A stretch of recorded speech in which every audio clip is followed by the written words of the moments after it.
আছে, চলো মাছ ভাজাতে একটু খাবে চলে এসে। তো মাছগুলো ভেজে মাছটা ভেজে রান্না করবো। আলুটা মাছি দেখো, আলুও ভেজে নিচ্ছি। এই যে মশলাটা কষিয়ে নেবো, দেখো জিরে আদা বাটা দিয়ে সিম্পলভাবে মাছের ঝোল। এইভাবে খেয়ে দেখো আমার মা রান্না করে, জিরে আদা শুকনো লঙ্কা বেটে দিয়ে মাছের ঝোলটা এত দারুণ হয়েছে, এত সুন্দর হয়েছে খেতে।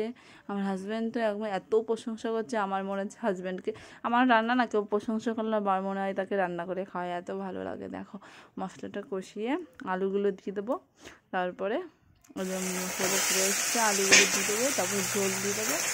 মাছের ঝোল আর তোমার সবাই জানো কীভাবে কী রান্না করে। তো আমরা আদা দিয়ে দেবো।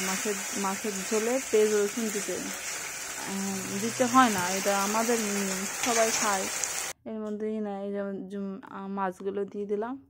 মাছের ঝোলে পেঁয়াজ রসুন, যেগুলো বরফের মাছ, যেগুলো মরা মাছ, আর এটা হচ্ছে জ্যান্ত রুই মাছ। দেখো জিরে দিয়ে দিলাম, এখন গরম মশলা বেটে দিয়ে দেবো। এই যে আমার মাছের ঝোলটা ফাইনালি কমপ্লিট হয়ে গেল। কে কে খাবে চলে এসে, মেয়েকেও দিয়ে দিচ্ছি। দেখো বন্ধুরা, তোমাদের কি দেখে খেতে ইচ্ছা করছে? তাহলে চলে এসো আমার বাড়ি। Bye bye.